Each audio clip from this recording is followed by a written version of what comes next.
कि तोड़ने वाले अनेक हैं। महात्मा बुद्ध ने कहा था कि इस टहनी को तोड़िए, तो तोड़ दिया गया। बोले अब जोड़िए, तो बोले जुड़ती नहीं है। तो बोले तोड़ने का अधिकार किसने दिया जब आप जोड़ नहीं सकते? तो ठीक उसी प्रकार जातियों में आप किसी को तोड़ नहीं सकते।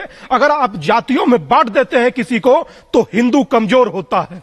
अगर आप बनिया है तो बूंद भर है, ब्राह्मण है तो बूंद भर है, त्यागी जाट गुजर है तो बूंद भर है, दलित वाल्मीकि जाटव है तो बूंद भर है, यादव है तो बूंद भर है, अगर हिंदू है तो 100 करोड़ है, 100 करोड़। नहीं, लेकिन आप आज अकेले स्वामी नहीं है स्टूडियो में, मेरे साथ आचार्य राज मिश्र और स्वामी विवेक विराट भी हैं। मैं पहले आचार्य राज मिश्र जी आपसे पूछ रहा हूं, आपको क्यों लगता है कि जातियां जरूरी हैं, या फिर जातीय जनगणना जरूरी है, या फिर जातियों के बेसिस पे जनगणना जरूरी है? देखिए, बहुत इंपॉर्टेंट है। मैं स्वामी दीपांकर के साथ हूं। भारत जोड़ने की जो आपने हिंदू, लेकिन आप बट आ जाएगा ना बीच में, परंतु आ जाएगा। बटने की बात नहीं है। नहीं, बटने आप कह रहे हैं परंतु आ जाएगा। मैं एक बात जी बोलिए बोलिए बोलिए। स्वामी दीपांकर से भी ये पूछ रहा हूं। स्वामी दीपांकर जी और आचार्य जी दोनों आने। आपके घर में 4 बेटियां हैं और 2 बेटे हैं, है ना? परिवार तो एक ही हुआ। माता पिता हैं, 2 बेटियां हैं, 2 बेटे हैं, परिवार तो एक ही हुआ। मैं पीछे हो जाता हूं, आप दोनों आप एक ही कहते हैं कि एक कुटुंब में ही हम लोग रहते हैं, लेकिन ये तो निर्धारित होता है कि 2 बेटियां हैं, 2 बेटे हैं, ताकि उनके आगे प्रोग्रेस में उनके अनुसार व्यवस्था किया जा सके। तो अगर आज देश की बात आती है, प्रति जाति का पता चलेगा, तो हम ये निर्धारण कर पाएंगे किस जाति की क्या परिस्थिति है और उसको ऊपर हम कैसे लेकर के आ सकते हैं। तो ऐसा सुनिए, मेरी बात सुन लीजिए। शास्त्र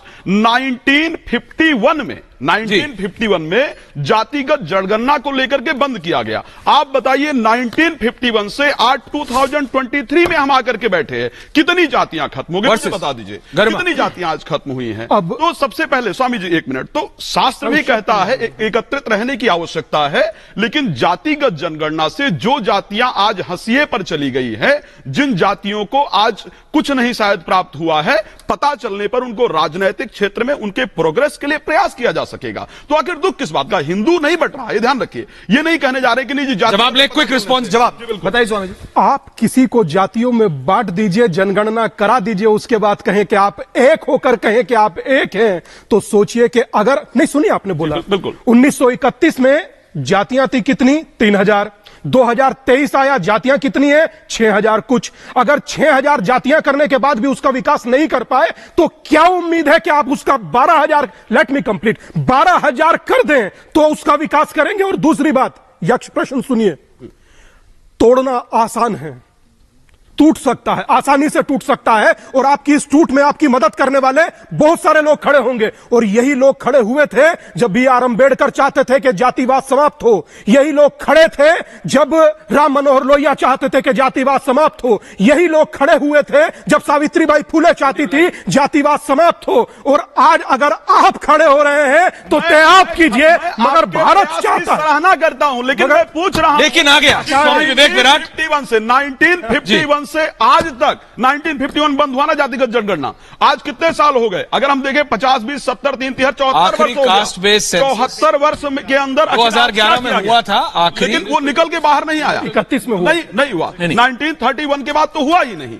1951 में कहा गया कि नहीं, जातिगत जनगणना नहीं की जाएगी, जातियों का खुलासा नहीं किया जाएगा। आप बताइए उसके बाद क्या आज जाति के आधार पर नाम नहीं लिया जाता है? सरकार लिया जाता है, रियलिटी है, लिया जाता है, रियलिटी है, लिया जाता है। स्वामी विवेक विराट, मैं आपसे भी आपका वक्तव्य जानना चाह रहा हूं, उसके बाद फिर मैं राजनीतिक लोगों के पास जा रहा हूं।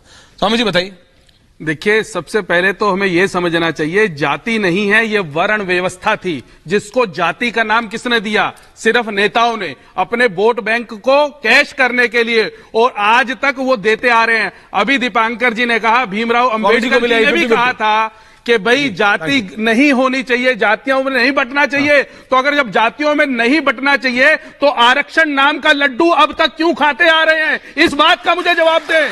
वो आरक्षण पे कुठाराघात होना चाहिए, वो आरक्षण बंद होना चाहिए। जाति एक वर्ण व्यवस्था है, उस वर्ण व्यवस्था से पता लगता है कौन किस कार्य को करता है, कर सकता है, कर्म के आधार पे है ना वो, कर्म के आधार। लेकिन अब आप कहां बची कर्म के आधार? अगर आप उसको नहीं समझेंगे, अगर आप उसको जाति का नाम दे देंगे वर्ण व्यवस्था को, अपने सिर्फ वोट बैंक के लिए या अपनी पब्लिसिटी के लिए या अपने आप को कामयाब बनाने के लिए, वो आपकी समस्या है, वो वर्ण व्यवस्था के लिए। आप तो शास्त्रों के ऊपर ही कुठाराघात करने लगे, क्योंकि शास्त्रों में वर्णित है वर्ण व्यवस्था, ना कि हमने हमारी व्यवस्था बनाई हुई है, तो शास्त्रों की बनाई वर्ण व्यवस्था है। तो इसलिए उस वर्ण व्यवस्था की बात है। आपने अगर सबको एक करना है तो आरक्षण के मुद्दे पे एक करे, आरक्षण का लड्डू स्वामी दीपांकर जवाब दीजिए। 40% स्वामी जी जवाब दीजिए। 40% ले सरवर साहब भी आ गए, आ रहा हूं। एक बड़ी नौकरी ले लेते भाटी जी आ रहा हूं। और 70-80% वाला बैठा हुआ आदमी बेचारे को नौकरी ही नहीं मिलती। विराट जी आ रहा हूं। हाँ, विवेक जी ने बहुत अच्छी बात कही। मैं उस बात का समर्थन करते हुए कहते हैं, इन्होंने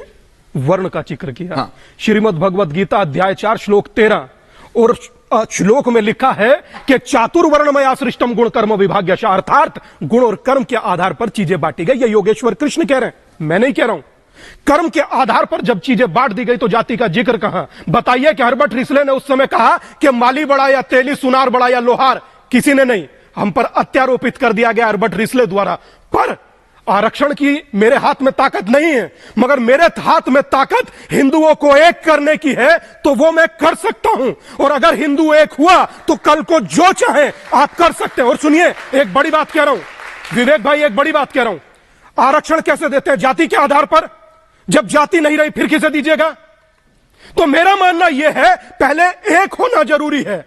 क्या आप लोगों को नहीं लगता कि वर्तमान एक होना चाहिए? हिंदू हिंदू होना चाहिए? लगता है कि नहीं लगता?